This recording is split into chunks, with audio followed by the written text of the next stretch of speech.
Hello, I'm John Rossi, a touring drummer with a love of all things animal. When I'm on the road, I visit as many zoos, aquariums... Hey, wait a minute. What's going on?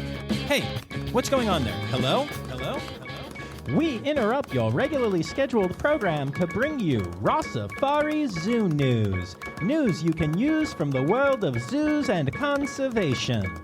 Every week, we bring you breaking news and analysis from around the globe, featuring the animals you love and the people who care for them. And here's your anchorman, John Rossi.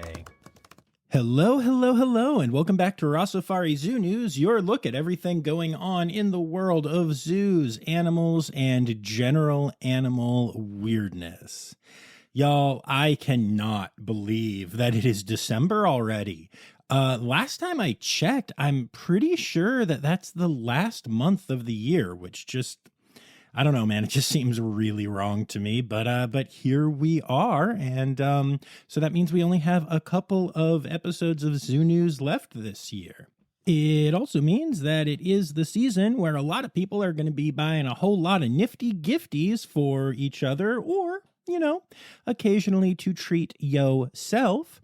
And I wanted to let you know that I'm going to be hosting a contest this month where you can win some pretty cool prizes that may go towards that gift-giving desire you have, or may just make some really, really cool, unique self-gifts if you win them. So I'm going to be hosting a contest that is going to be based on leaving ratings and reviews for the podcast.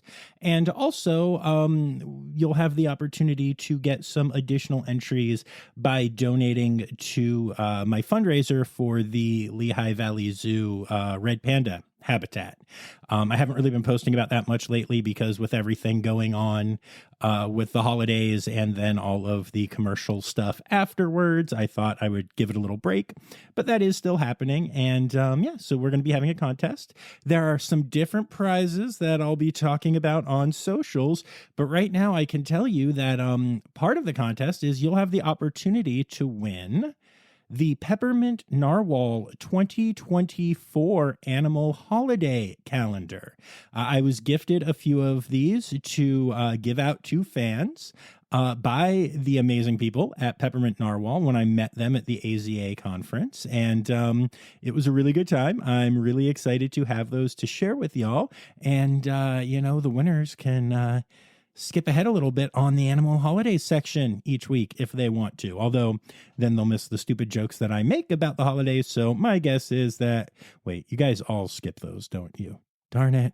So I will be announcing more about that contest on socials, so please make sure that you are tuned in and checking out my stories and all that. And in case you're new here, those socials are at Rossifari on all the social medias, at Rossifari Pod on TikTok. Yeah, and that's also where you can tag me and stuff, because if you tag me in stories, then I'll say your name at the end of the episode if you've shared something for Zoo News, whether it makes it onto the episode or not. Also, if you're not on socials, you can email those stories to me, rossifaripod@gmail.com. So yeah, that's kind of how we get all this going. And I will say this week was a little light on Zoo News, in part just because I think, you know, there was a lot going on with the holidays. But we actually have a lot of conservation news to talk about. So it should be a full episode. It should be a fun episode. I have some goofiness in my brain as I was looking at these stories. So, yeah, without further ado, let's get to it. Well, it's 1 for the pandas, 2 for the bears, 3 for the monkeys. Now you should care. Now won't you listen to Zoo News? Or you could do anything but want to listen to Zoo News. Well, it's a Zoo.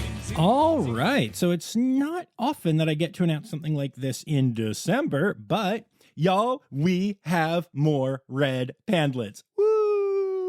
The Sacramento Zoo has announced the birth of 2 red pandas, Kiahi and Kasari, born back on June 15th to parents Amaya and Basu. Kiahi means fire in the native Hawaiian language, and Kasari means lion in Bangladeshi. The pandas had not been introduced before now because they were not on display, but they have started to venture out on exhibit. So if you're near the area, you can go see them now. What an exciting time to be announcing new red pandlets. Very, very cool. The Toledo Zoo has announced the birth of a penguin chick, or pangolin, and this isn't the only new penguin in the zoo world, as the Memphis Zoo has also announced the birth of an African black-footed penguin. While the first chick doesn't have a name yet, the one at Memphis is named Elrond from Lord of the Rings, because his father is named Pippin, which is also a name in Lord of the Rings.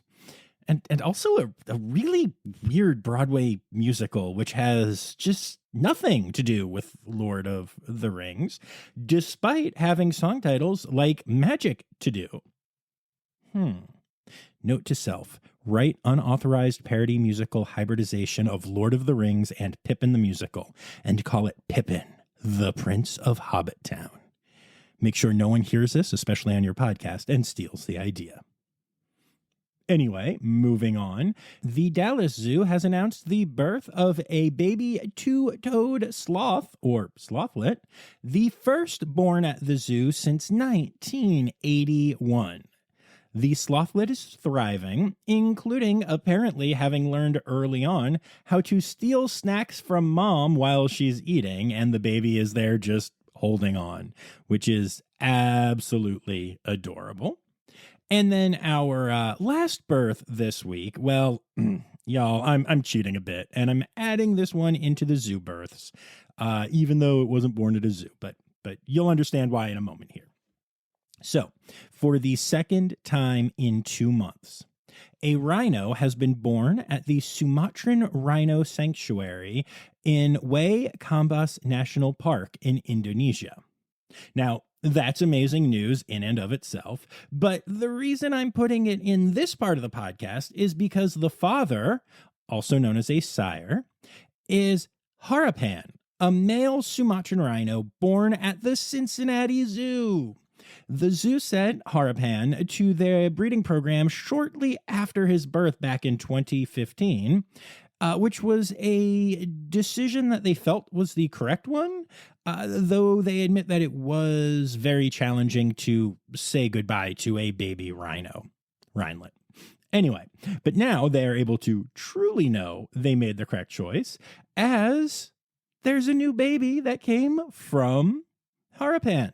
It's really, really exciting, and hopefully it's just the first of many. So, I love this story because at the end of the day, it's just another great example of the amazing work that these incredible zoos do, not only for the animals directly in their care, but also out in the wild.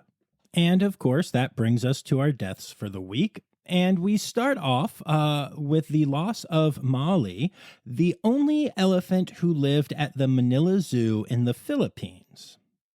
Molly was a controversial elephant because she was a star attraction at the zoo for over 4 decades, but she lived there alone for most of that time, which is something that is obviously frowned upon. A lot of people who are known as animal activists without coming out hard against zoos, like one of my idols in the world of music, Sir Paul McCartney, have been involved in trying to get Molly out of her zoo because of the fact that she was alone, and also because the conditions there seemed less than ideal, even if there were other elephants there. So I could not find any indication that the zoo has any accreditation at all. And in looking at the official website of the zoo, it seems like conditions at the zoo haven't always been the best. One of their frequently asked questions on their website is simply, is it safe to visit the zoo?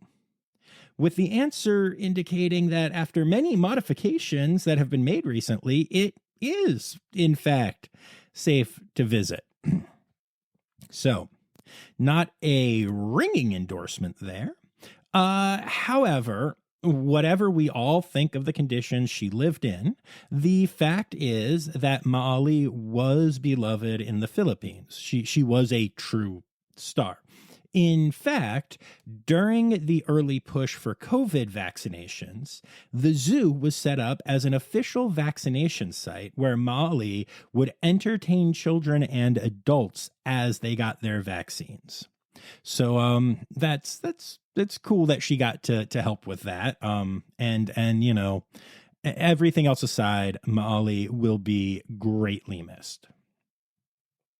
Our friends at Connecticut's Beardsley Zoo have announced the passing of Matilda, a beloved red-footed tortoise who has lived at the zoo since the opening of the Rainforest building back in 1989. She was known for loving back rubs, for loving her food, but also for loving creating chaos. In particular, she loved to knock over anything that was in her path as she wandered around her habitat, and often would do so in such a way that keepers would have some extra work, but they loved her dearly, and she will definitely be missed. And then last but not least in this section, Omaha's Henry Dorley Zoo and Aquarium has announced the passing of Jawara, a 15-year-old male reticulated giraffe. Now, this was an unexpected passing, and while the necropsy has been performed, results are not in yet, so the zoo truly has no idea what happened.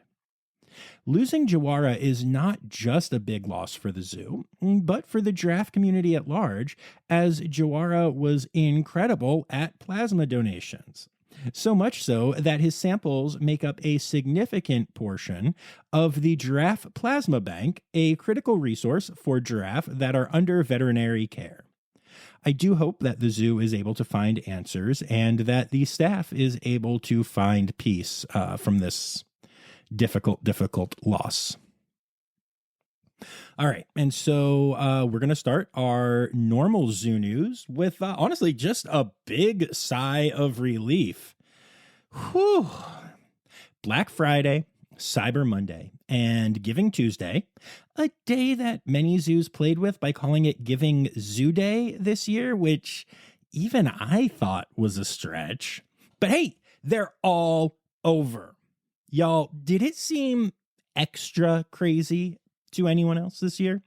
It felt that way to me. Now, I will admit, I am on a lot of zoo mailing lists because of the podcast and actually just from traveling to go see so many of them. And I will also say that I am on a bunch of them multiple times because I got re-added with my Rossifari email address after already being on with my personal email. But the emails, follow-ups, reminders, follow-up reminders, extensions, and other stuff just seemed like way more than usual this year, especially from zoos and aquariums. And while I love all of these facilities, I was not feeling it. And I know I'm not alone in this. I've talked to other people who felt this way.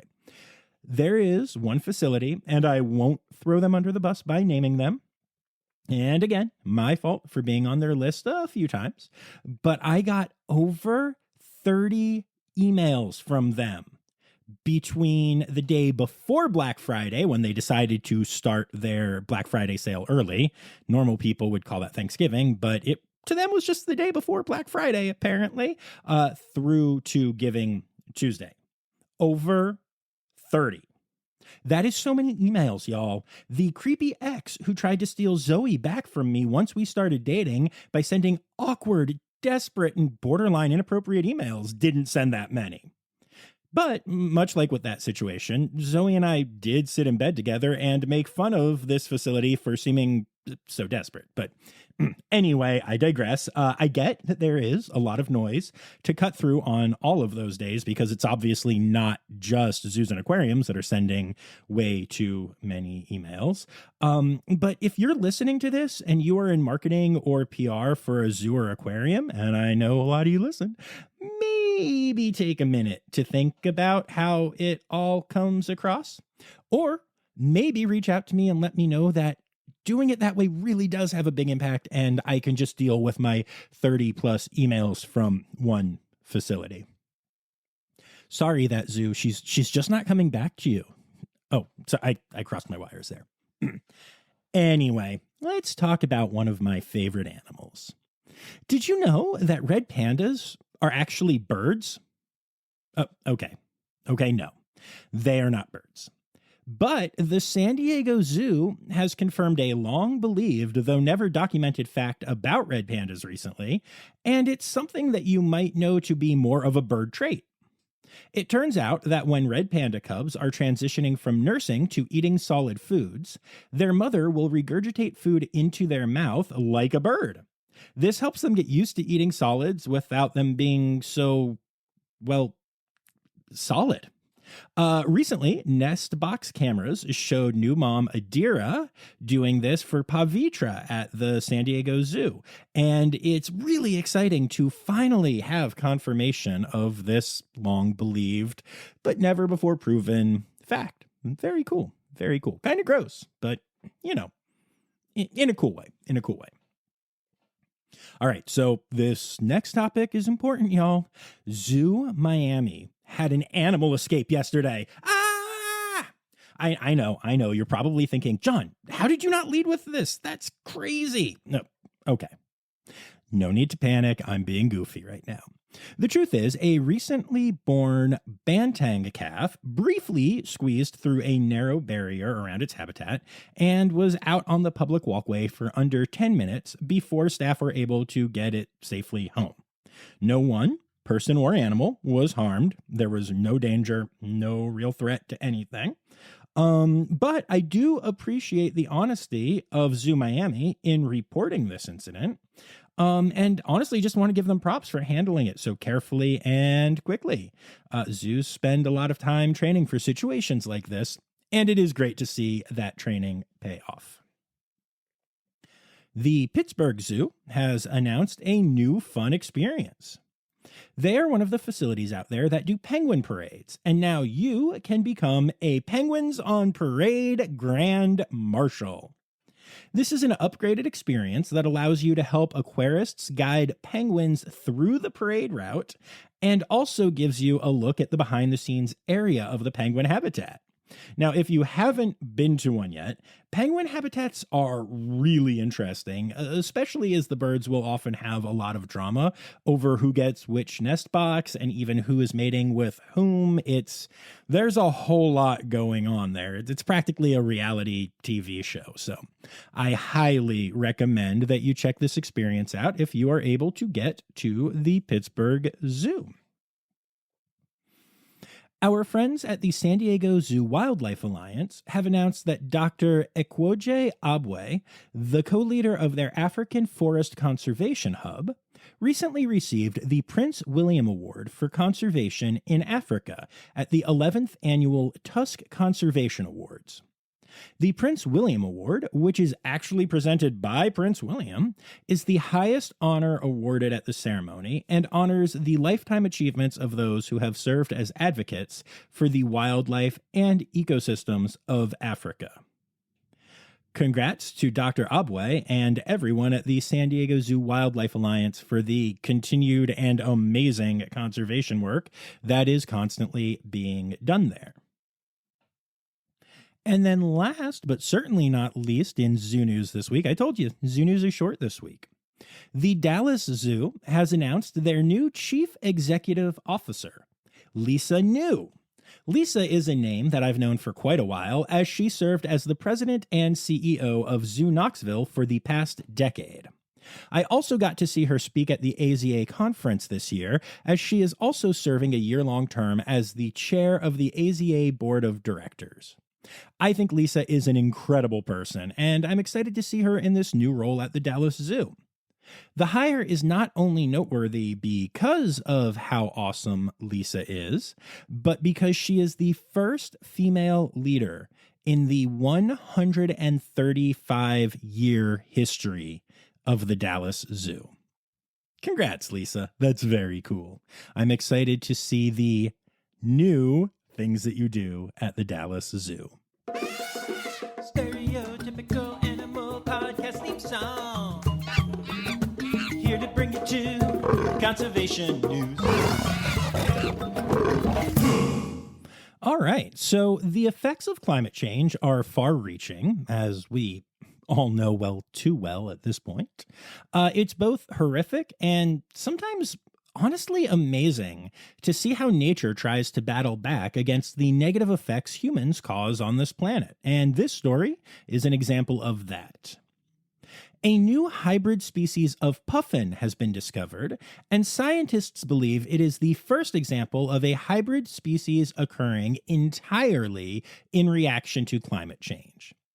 So this is a new subspecies of Atlantic puffin that arose from breeding between two subspecies that were originally separated by too much distance to mate.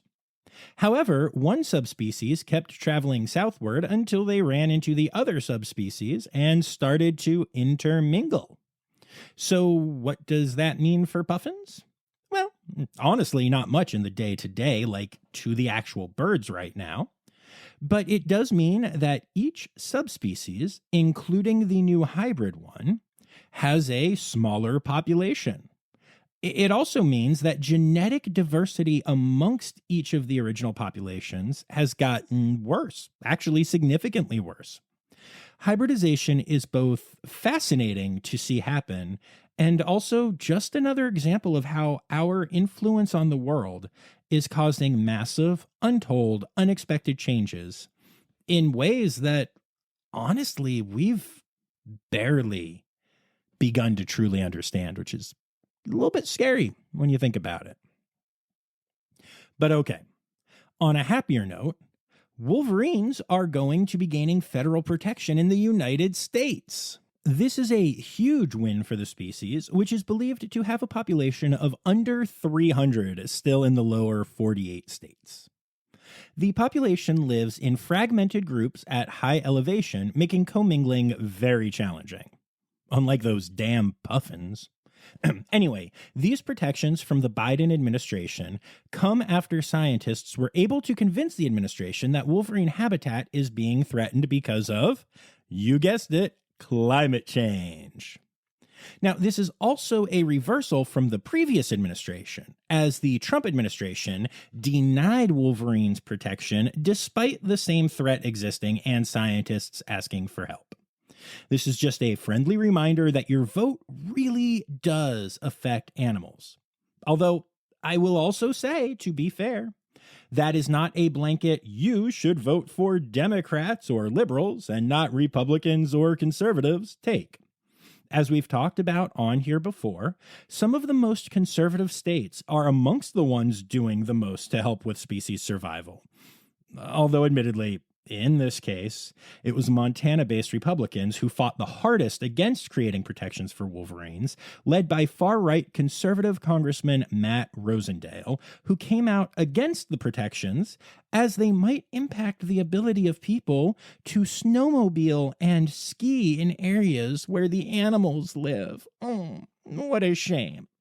So yeah, it is important when you vote to actually look at the candidates, to decide what matters to you, and to remember that you are, in part, speaking for species that can't speak for themselves. And like I said, that doesn't always mean voting for the party or the side that you might expect. Although this story is kind of an example of one time that would be the case. But yeah, just remember that, he says a week after the election. But like, it's important always. Anyway, moving on. We're going to be sticking with happy stories. So yeah, there has been the first sighting of a right whale calf this birthing season. And it actually happened in South Carolina. So each of these right whale calf births, or right whalets, is wildly important to the preservation of the species. So it's always exciting to celebrate the first one each year. And if you follow organizations like New England Aquarium on the Twitter machine, or I guess it's called X now, or I don't know, somewhere better than that because Elon Musk is losing his mind and the site sucks now. But yeah, anyway, they announce every single new calf or whalet as they find it, which is always a really, really good feeling. And look, conservation news can get kind of negative. So let's get that. Let's stay happy for now, right? Okay, so the EU member states and lawmakers have agreed to ban the export of plastic waste to poor countries. Now, the ban won't go into effect until the middle of 2026, but hey, it's a start. And yeah, just take a moment, let that sink in. Rich countries have literally started exporting their plastics waste to poor countries who have it sit there, not really decomposing because they are poor and need money. Y'all, our system it's just so broken. Oh no, but hey. We are keeping this one positive.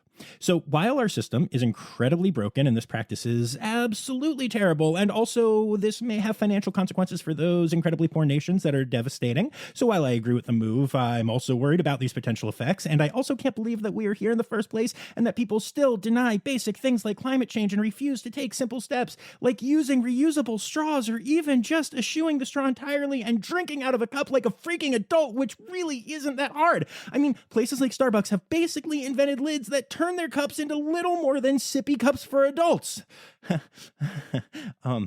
Anyway, it means the countries in question will have to find more effective ways to deal with their plastics, such as increasing recycling and decreasing single-use plastic usage. See, positive. That whole story was very positive. 10 out of 10. No notes. Okay, but this one truly is a purely positive story. A pangolin pup was born recently at Save Vietnam's Wildlife Conservation Breeding Program. It is always exciting to see breeding happening in conservation programs, especially as pangolin breeding has been very challenging. And there's actually a lot of debate about what role organizations like the AZA should play in breeding an insurance population in human care, since it would require taking animals out of the wild, which is something that, the AZA generally tries not to do now. But as the most trafficked animal in the world, one wonders if that isn't the right move. But it is one that can't be taken lightly. Thinking about it, I should probably do an episode focusing on that debate and what's gone on so far. So, maybe I'll look into that further. It's a really fascinating story. I've been following it for years, since before I launched the podcast, for sure. And as a person who's seen more pangolins than most probably, unless you live where pangolins live. They really are fascinating creatures. I've seen them at a few different facilities, and they never cease to amaze. It's so weird that the most trafficked animal is one that the average person hasn't even heard of. It's a really interesting debate. It really gets into the importance of zoos and aquariums and research centers and conservation breeding areas and all of that stuff. But for now, we can celebrate the birth of a new pangolin pup, or panglet. See, that's the only problem with the let thing. You've got panglets and panglets and all kinds of stuff. It does get a little confusing sometimes, but still less confusing than how we normally do it. Anyway, speaking of conservation organizations and government agencies breeding animals, New South Wales in Australia has bred and released a record number of the endangered White's seahorse.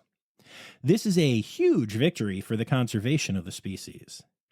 They're also building seahorse hotels, basically, in Sydney Harbor for the seahorses to set up homes in. These are basically small buildings that are made of small interconnected metal posts. Almost they look a little bit like old school cages, but the seahorses aren't in them. Instead, they can wrap their tails around the bars and do seahorse things at them.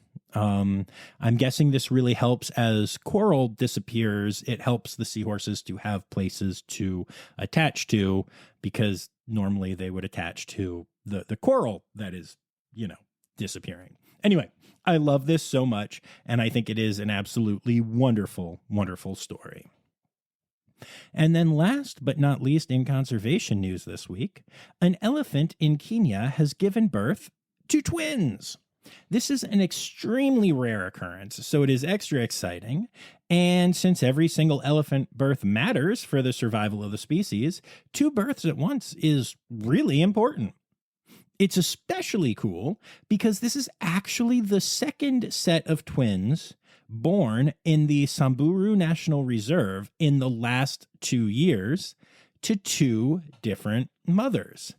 Now, it's very possible that that is, just a coincidence, but also maybe the fact that they're in a reserve where they have enough food. Maybe it would be a more common occurrence if elephants knew that they would have what they need to survive. I'm completely hypothesizing here. It's very likely that there have just been 2 twin births there, but it's nice to think that it's because elephants are doing better when they're in safe spaces like that.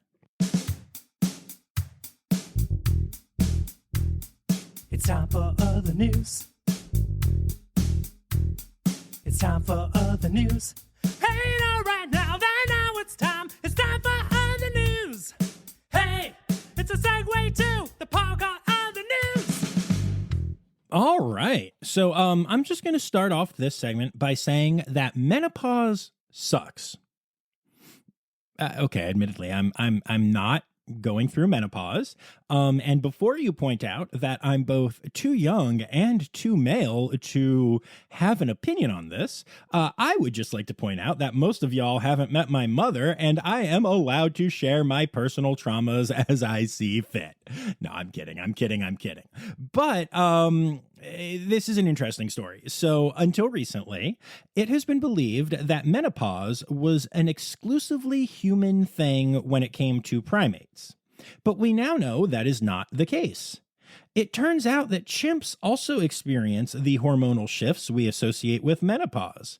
This was discovered by scientists studying a wild population of chimps in Uganda for 21 years. In the case of these chimps, urine samples showed hormone levels changing starting around the age of 50. This is also the age at which many humans start to experience menopause. It's not entirely surprising that one of our closest relatives experiences the same thing that human women do, but it is definitely interesting. And I mentioned that this was something where we thought only humans had this when it came to primates. That's because there are actually a few other non-primate species that go through menopause. These species include orcas. Maybe that explains all the recently sunken attack ships. Some pilot whales, narwhals, beluga whales, and false killer whales. Whole lot of whales in there. And no, I will not be making any of the obvious jokes I could make here because, I'm too good of a person. I'm too kind, really. And most of all, I'm too afraid of being murdered violently. But hey, y'all are welcome to supply your own jokes here if you would like to. A badger with leucism has been spotted at the Point Reyes National Seashore in Northern California. Leucism is a partial loss of pigmentation, making this badger basically all white, though there are like a few different shades of white. Now, as a reminder, this is different than albinism, meaning that there is still some pigment, including in the eyes, as most leucistic animals don't have the red eyes we associate with albino animals. Anyway, the point is, this is an adorable animal, and you should probably Google it because it's quite a sight to see. And then last but not least, in other news this week, okay, so going back to the possibly menopausal orca attacks that are happening off the coast of Spain and Portugal, there's a new tactic that's being used to try to prevent them. Some sailors have determined, and I would love to know how they came to this hypothesis, that orcas apparently hate death metal. Like, The music. That's not the name of a crazy big harpoon or anything. Like death metal music. Sailors found that blasting a playlist of heavy metal, specifically death metal, music actually prevented some orca attacks. So they started circulating the playlist from ship to ship. It seems some pods of orcas reacted by stopping their attacks, while others were not dissuaded. It is a fascinating story that could be mere coincidence or could have something to it. In thinking about it myself, I realize that death metal is a style of music that has a lot of low end. There's a lot of bass. A lot of the bassists in metal bands will use a 5 or even 6 string bass with a lower string or two than most basses have, which obviously means they can hit lower notes. The drummers are known for using either 2 bass drums or a double bass drum pedal to just blast as fast as they can, just like that. That's basically exactly what it sounds like. You're welcome.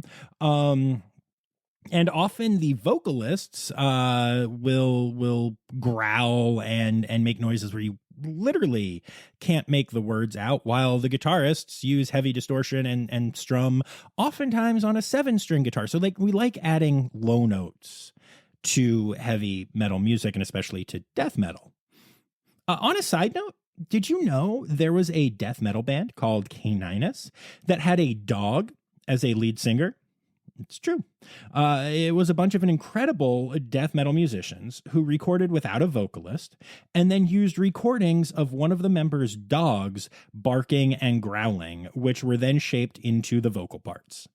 No, the dog did not perform live, although that would have been adorable. But anyway, yeah, so I'm wondering if because of all the low end and all of the vibrations, especially from the bass drum, especially going, just like that, you're welcome. I'm wondering if that had something to do with dissuading these animals who communicate, sonically under the water. And but then it could just be a coincidence because it didn't work for all of them. And so who the heck knows? But it's definitely interesting that death metal seems to have had some effect on some of the orca attacks. I mean, I got to be honest, I know it would keep me away. Animal, animal, animal holidays. Animal, animal, animal holidays. All right, and that brings us to our animal holidays for the week. And y'all, it is officially December. December doesn't actually get an official? I just said the word official. And I already have an outtake for the week, so I'm going to leave that in as my early December gift to all of you. Official. But yeah, so December doesn't get an official month designation in the animal world or anything. So, well, I guess at the end of the day, suck it, December.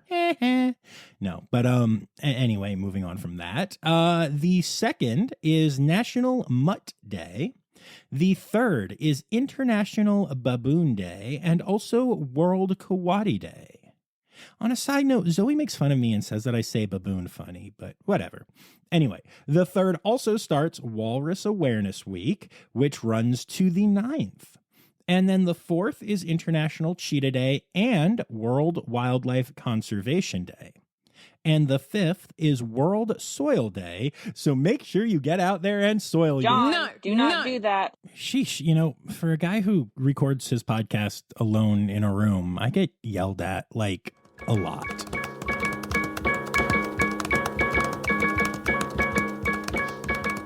All right, so there you have it, folks. Another episode of Rossifari Zoo News is done. And make sure you check out my socials tomorrow, especially my stories, for more information about the contest that I will be holding. Also, a friendly reminder that you can support the podcast for as little as $3 a month by going to patreon.com/Rossifari and becoming a patron. And I would like to say thank you to all of my patrons, especially my Red Panda level patrons, Dr. Laura Schenk, Dr. Stephen Williamson, and Barbara Bennett. I'd also like to say thank you to everyone who contributed news this week. I know it's especially hard with the holidays and everything going on, so I am eternally grateful to the people who sent stuff, including Anya Keene, Colleen Lenahan, Kim Cooley-Croninger, Carrie Kirkpatrick, Kevin Williams, Emily Rockbuck, Stephanie Hare, Marianne Rossi, Patrick Magruder, Kristen Khalil, Dr. Laura Shank, May Kolensky, Mally Olensky, yeah, close enough. You guys knew what I meant. Lisa Clare, Dr. Zoe Rossi, Ren Howell, and Elizabeth Dunlevy. And remember, friends, the words newsy credits backwards are Steiderk Yiswen. The Rossifari podcast is produced, hosted, and engineered by John Rossi. Editing and fact-checking by John and Dr. Zoe Rossi. Our theme song is Sevens by Nathan Burke, performed by Nathan and John. Interrupting John theme and additional voices by Taylor Isaac Gray. You can reach John directly on Instagram and Facebook at Rossifari or by email at rossifaripod@gmail.com. Rossifari is part of the Daydreamer Media Network. Now, stop listening to me and go visit a zoo.